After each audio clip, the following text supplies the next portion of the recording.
La historia del marxismo. De la ciudad industrial a la revolución de las ideas.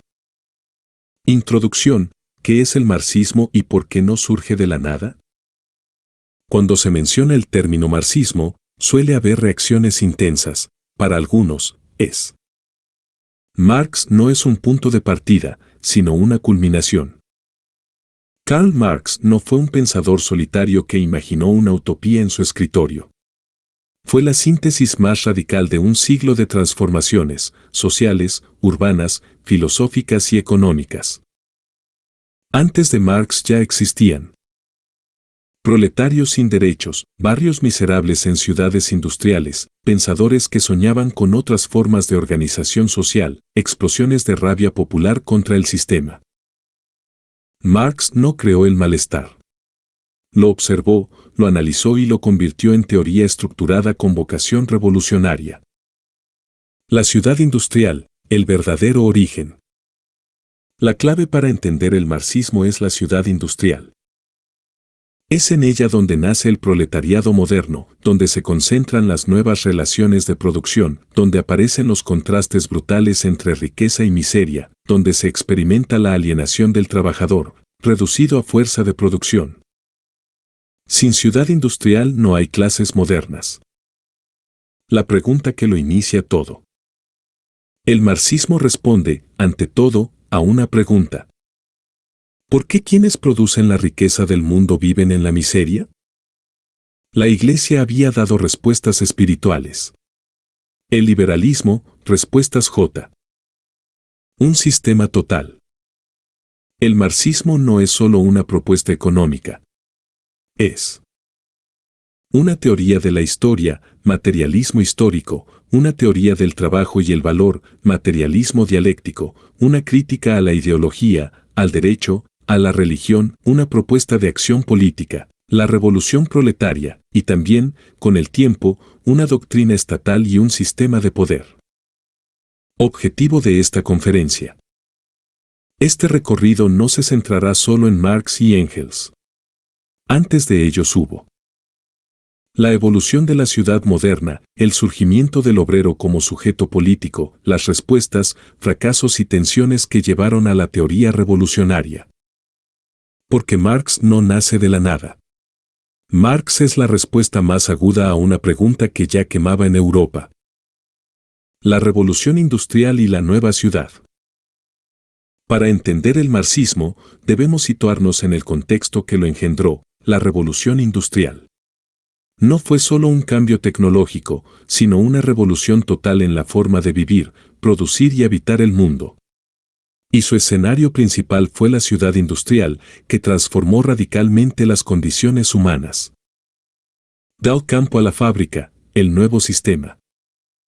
La revolución industrial comenzó en Inglaterra a mediados del siglo XVIII y se extendió por Europa y América en el siglo XIX. Principales transformaciones. Domestic System, producción artesanal en casa, reemplazado por fábricas, máquinas a vapor, telares automáticos, hornos y locomotoras cambian la escala de producción, se incrementa la demanda de mano de obra barata, lo que provoca migraciones masivas del campo a la ciudad. Nace la ciudad industrial moderna.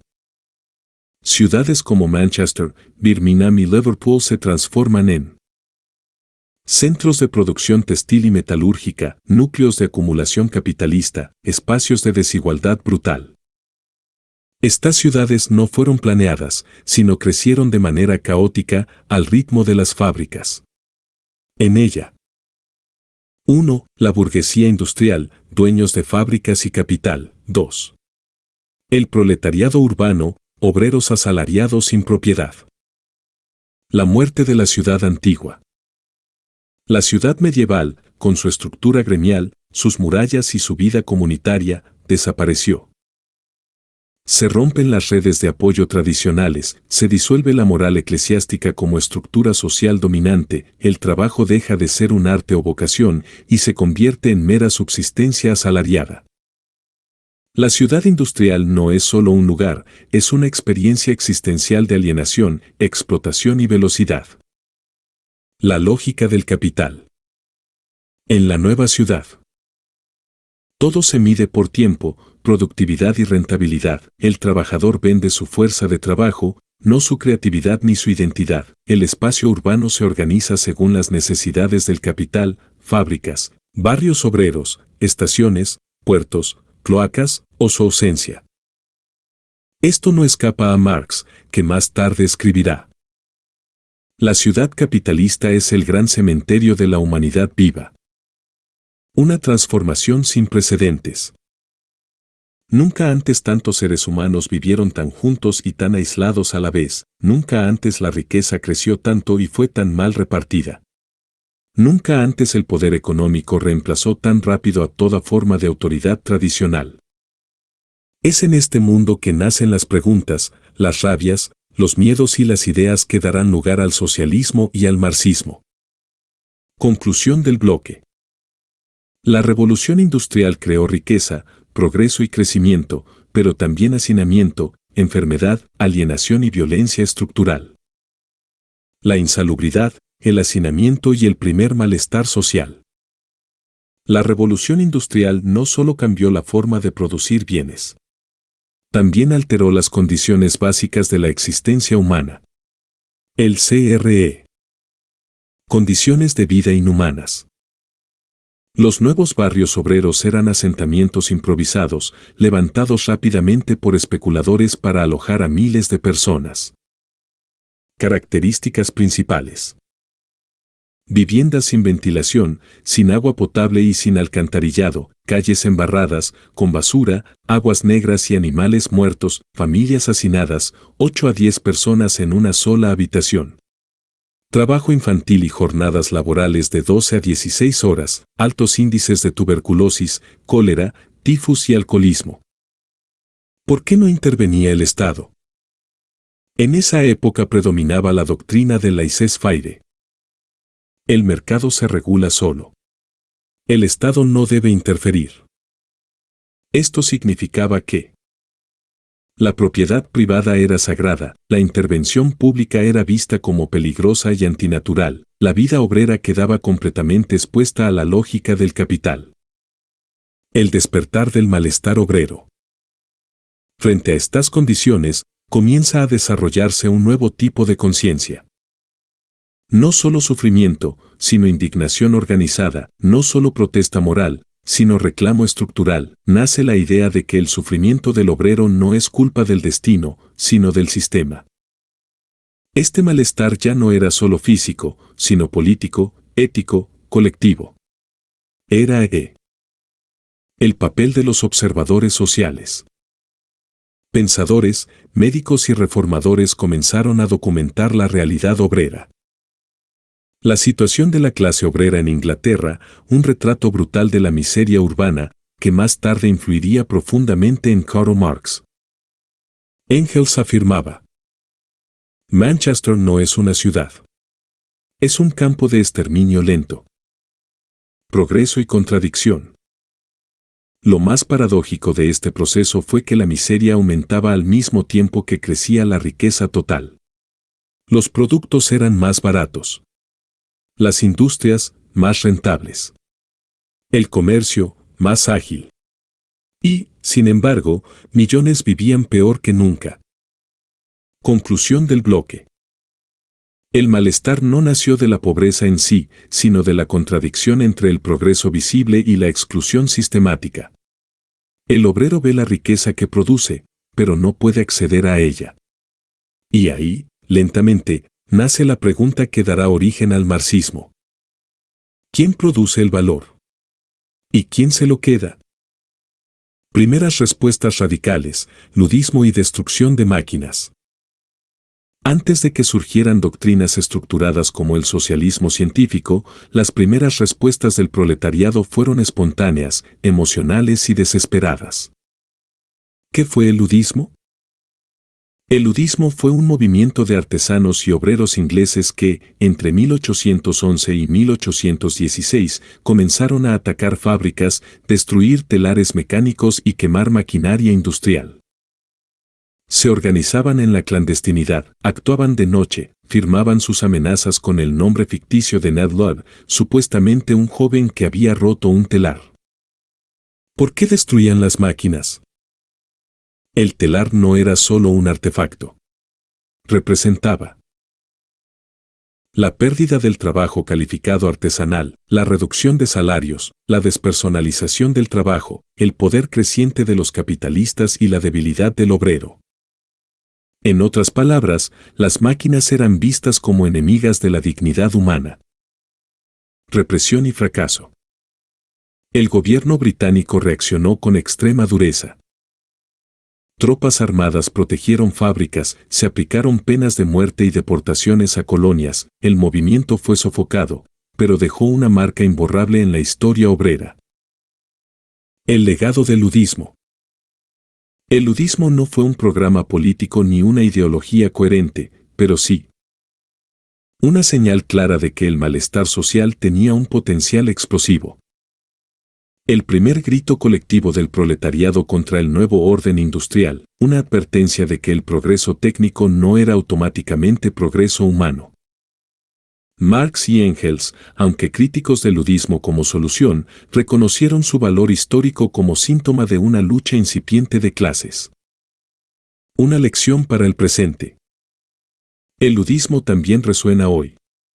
Cada vez. No en forma de violencia, sino como miedo social, ansiedad colectiva y preguntas sobre el valor humano en la era tecnológica. Conclusión del bloque. El ludismo fue una respuesta visceral, no teórica, al sufrimiento del nuevo orden capitalista. Y aunque no triunfó, demostró que las masas obreras no eran simplemente víctimas, sino sujetos activos de protesta. El tiempo demostraría que la destrucción de máquinas no bastaba. Era necesario pensar un nuevo modelo de sociedad. Y eso es lo que intentaron los socialistas utópicos, protagonistas del siguiente bloque. Los socialismos utópicos, la imaginación antes de Marx. Antes de Karl Marx, hubo otros pensadores que imaginaron una sociedad más justa, igualitaria y fraterna. ¿Qué es el socialismo utópico? Se trata de un conjunto de ideas surgidas a finales del siglo XVIII y principios del XIX, que criticaban los excesos del capitalismo y la desigualdad, proponían alternativas organizativas sin recurrir a la violencia, creían en el progreso moral y racional de la humanidad. Confiaban en que la sociedad podía reeducarse para ser mejor. Estos pensadores no provenían de la clase obrera, sino que muchos eran filántropos, industriales reformistas o filósofos ilustrados. Henry de Saint-Simon, 1760-1825. Francés, influido por la revolución y la ciencia, propuso una sociedad dirigida por científicos, ingenieros y empresarios productivos, no por aristócratas inútiles. Defendía la colaboración entre clases y la abolición de privilegios hereditarios, quería un cristianismo purificado de supersticiones, centrado en el amor al prójimo. Para Saint-Simon, el problema era la mala organización social, no la lucha de clases. Charles Fourier, 1772-1837.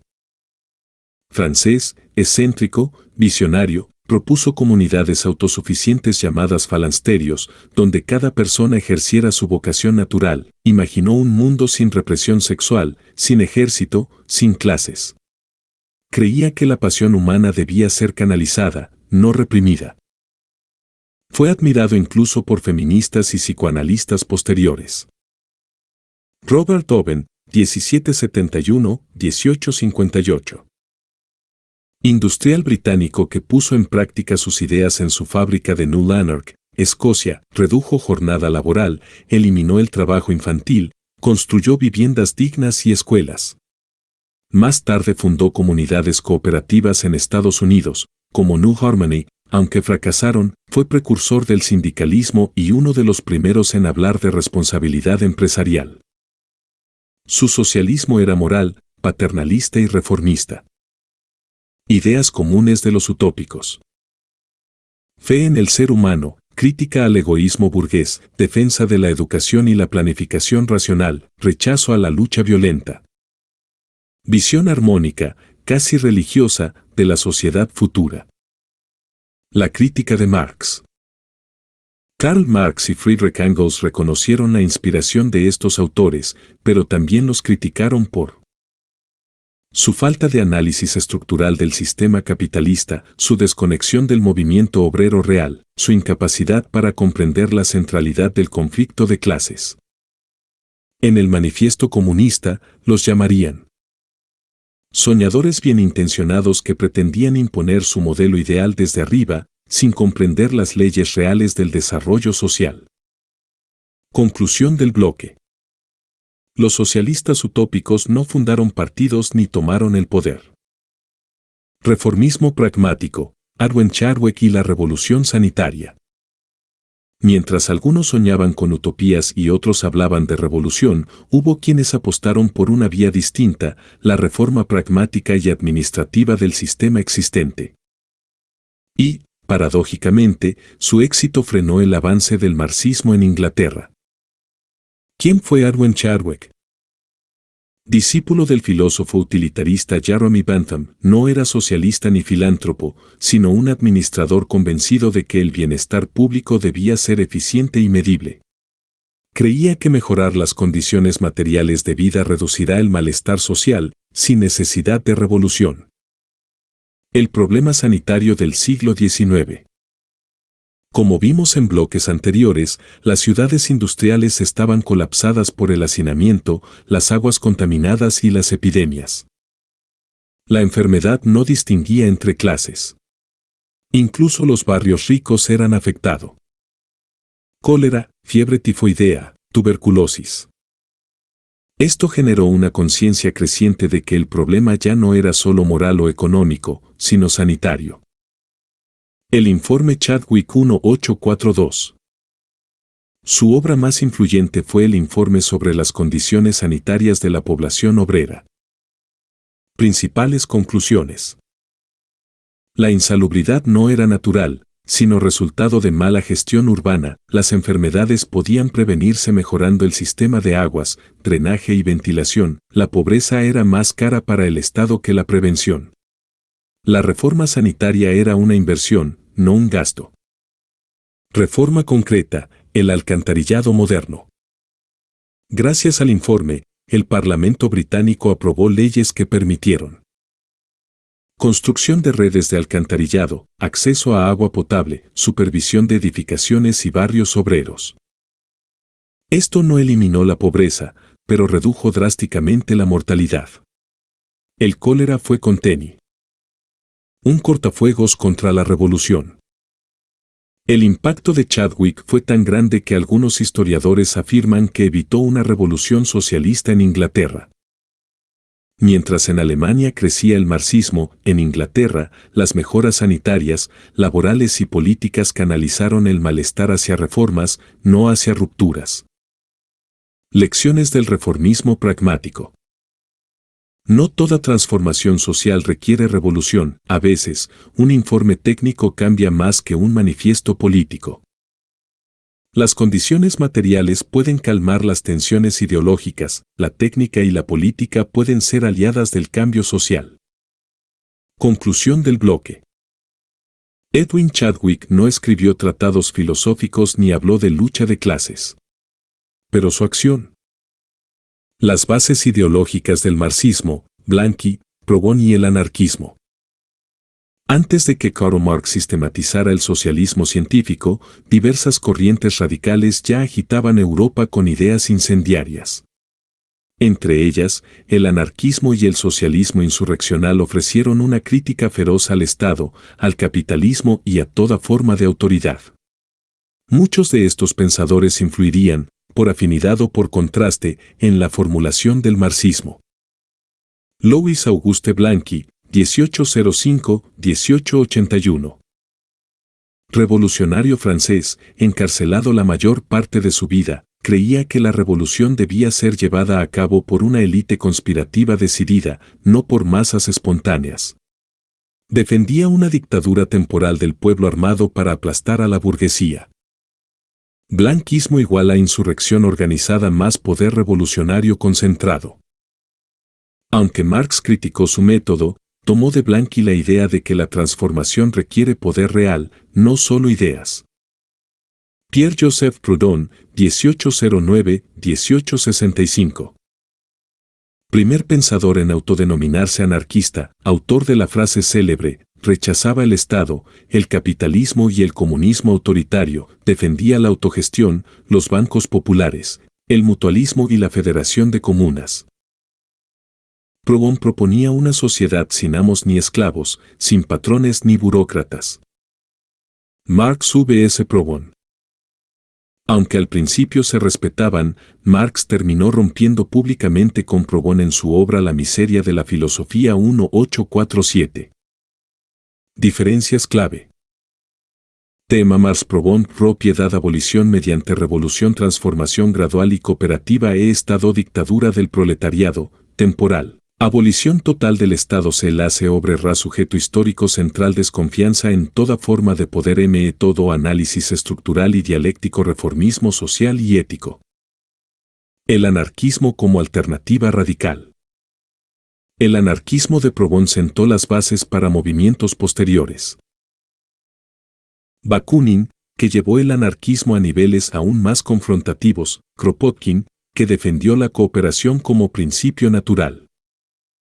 Estas corrientes influirían en movimientos obreros en España, Italia y Rusia, y más tarde en el siglo XX, en el zapatismo, el sindicalismo revolucionario y el autonomismo.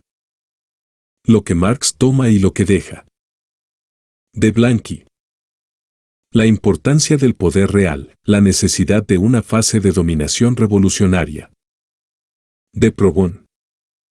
La crítica radical al sistema, el lenguaje de la lucha de clases. Pero Marx se diferencia en algo crucial. Su método es científico, no moral. Su revolución es históricamente necesaria, no voluntarista. Su objetivo no es solo abolir el Estado, sino transformarlo como instrumento de emancipación temporal. Conclusión del bloque.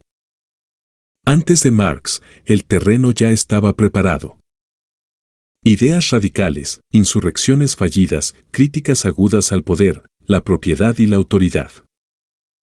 Marx tomó ese material, lo depuró, lo estructuró y le dio forma teórica sólida. Pero nunca El poder no se implora. Se toma. Conclusión: el marxismo como síntesis de una época. Tras recorrer el camino previo a Marx, queda claro que el marxismo no cayó del cielo ni surgió del vacío. Fue la síntesis más ambiciosa y radical de un proceso histórico cargado de injusticia, pensamiento crítico y tentativas de transformación. Marx no inventa, sistematiza. Karl Marx no fue el primero en criticar el capitalismo. Pero fue el primero en construir una teoría total, económica, política, histórica y filosófica, conectar el malestar social con las estructuras económicas, darle al proletariado un papel histórico central y emancipador. Plantear no solo una crítica, sino un plan de acción revolucionaria. El marxismo como dualidad. El marxismo es a la vez como crítica, como propuesta, un análisis implacable del capitalismo, una utopía revolucionaria, una denuncia del sistema, una visión de la sociedad sin clases. Una filosofía de la historia, un llamado a la acción política. Esa dualidad es su fuerza y su debilidad. Un legado incontestable. Sin marxismo no puede entenderse el siglo XX, revoluciones, guerras frías, movimientos obreros, luchas anticoloniales. Su impacto se extiende a la sociología, la filosofía, la teoría crítica, el arte y la literatura. Incluso quienes lo combaten piensan desde categorías que Marx ayudó a formular: clase, ideología, alienación, estructura. Y hoy, en un mundo digital, financiero y globalizado, ¿sigue teniendo sentido el marxismo? La explotación no ha desaparecido.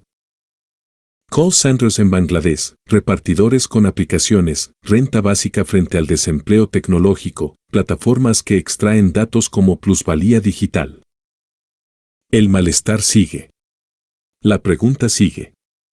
Y por tanto, la sombra de Marx también sigue. Cierre.